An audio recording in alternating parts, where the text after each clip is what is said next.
दिली की सुरुवातीला बंधारा तिकडे झाला तेव्हा मलाही माहीत नव्हता, केराम साहेबालाही माहीत नव्हता.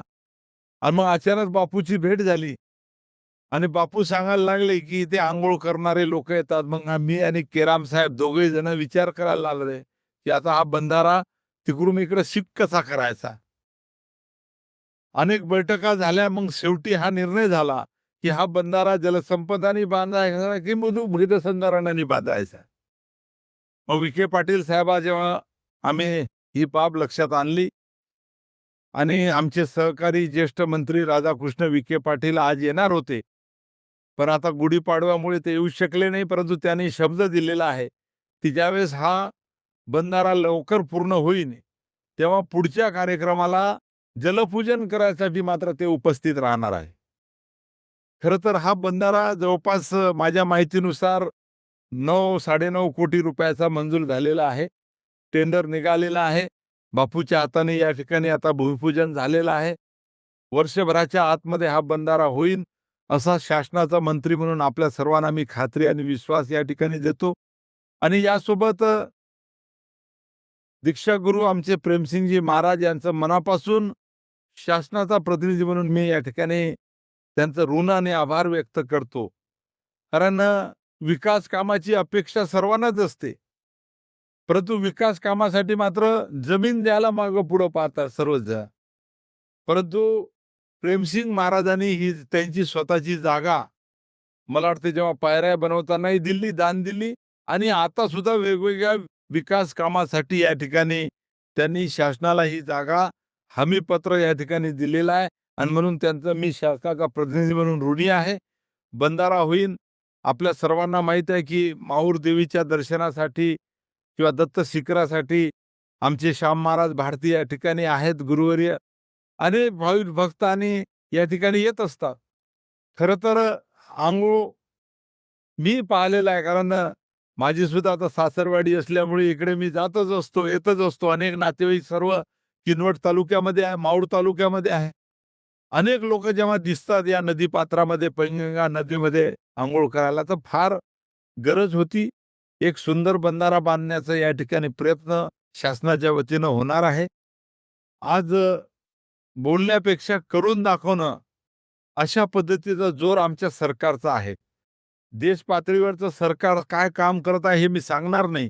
पण राज्याचं सरकार, राज्याचे मुख्यमंत्री सन्माननीय देवेंद्रजी फडणवीस साहेब, आमचे उपमुख्यमंत्री सन्माननीय एकनाथरावजी शिंदे साहेब, दुसऱ्या आमच्या उपमुख्यमंत्री सुनेत्राताई अजित पवार, या सरकारचं जे नेतृत्व आहे आमचं आणि आमचं मंत्रिमंडळातले सर्व आम्ही मंत्री अनेक दृष्टीनं पायाभूत सुविधा आणि सर्वसामान्य लोकांचे प्रश्न सुटले पाहिजे ही भूमिका घेऊन अनेक धोरणात्मक निर्णय या ठिकाणी आम्ही घेत आहे. आज आपल्या सर्वांना माहीत आहे की सर्वसामान्य माणसाच्या घरामध्ये आनंद आणि समृद्धी नांदली पाहिजे ही भूमिका घेऊन सुद्धा खऱ्या अर्थानं आता शेतकऱ्यांसाठी कर्ज माफी सुद्धा जाहीर झाली. त्यानंतर आता विकासाच्या दृष्टीनं आपल्या सर्वांना माहीत आहे भिमराव केराम साहेबांनी सांगितलं एक मोठा विकास आराखडा माऊर तीर्थक्षेत्रासाठी शासनाचा विचाराधीन आहे. अनेक पैसा याच्या पूर्वी सुद्धा दिलेला आहे. परंतु अजून पुढच्या काळामध्ये आपल्याला सर्व दिसेल की या ठिकाणी एक विकासाचा अजेंडा घेऊन आमचं सरकार या ठिकाणी काम करत आहे. आणि म्हणून आपल्या सर्वांना मी या ठिकाणी सांगताना एवढंच म्हणणार आहे की महाराष्ट्र शासन आज जे काही आहे, आमचं महायुतीचं सरकार जे आहे, ते सर्वसामान्य माणसाला केंद्रबिंदू मानून त्याला ज्या ज्या गोष्टीची गरज आहे त्या गोष्टीसाठी निर्णय घेत आहे. विकासाच्या दृष्टीने सुद्धा अनेक गोष्टी आम्ही करतो आहे. सर्वच गोष्टी सांगत बसलो तर बराच वेळ लागेल आणि म्हणून आपल्या सर्वांना मी या ठिकाणी एवढंच विनंती करणार आहे की अजून विकासाच्या अनेक गोष्टी करत असताना लोकांचं सुद्धा सहकार्य आवश्यक आहे. आपल्या सर्वांना माहीत आहे की शक्तिपीठ महामार्ग इथून चाललेला आहे. त्याला सुद्धा कशा पद्धतीनं सर्व भागाशी कनेक्ट करता येईल या दृष्टीने आम्ही प्रयत्न करतो आहे.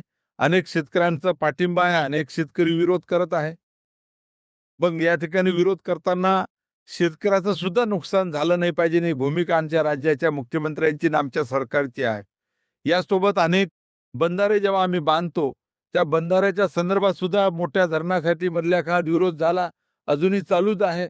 परंतु शेतकऱ्यांचं आणि सर्वसामान्य लोकांचं कुठेही नुकसान होऊन कोणताही विकास आम्हाला करायचा नाही.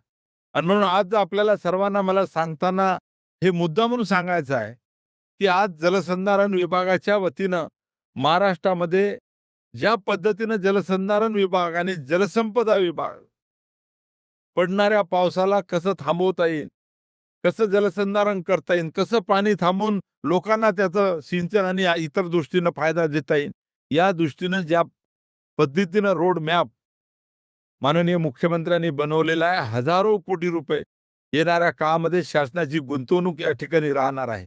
आणि म्हणून लोकांसाठी हे आम्ही करतो आहे. उद्याच्या महाराष्ट्राच्या भविष्यासाठी आम्ही हे करतो आहे. याचा विचार जनतेने करणं फार गरजेचं आहे. आणि म्हणून शासनाच्या या सर्व कृतीला आपला पाठिंबा आणि आपलं सहकार्य सुद्धा अपेक्षित आहे. एवढी विनंती आपल्या सर्वांना मी करतो. परत प्रेमसिंग महाराजाचं या ठिकाणी मी ऋणी आहे, की त्यांनी या विकास कामासाठी जमीन दान दिली. इतर जे काही मागणी या ठिकाणी आहे, समाधान भाऊंनी उल्लेख केला. आमदार साहेबांनी या ठिकाणी सांगितलं, की अनेक गोष्टी आम्ही करणार आहोत. भीमराव केराम साहेबांच्या पूर्ण गोष्टीला मी शासनाचा मंत्री म्हणून त्यांना पाठिंबा आहे. या सर्व गोष्टी येणाऱ्या काळामध्ये आम्ही करू, एवढी खात्री आणि विश्वास देतो आणि थांबतो. धन्यवाद. जय हिंद, जय महाराष्ट्र.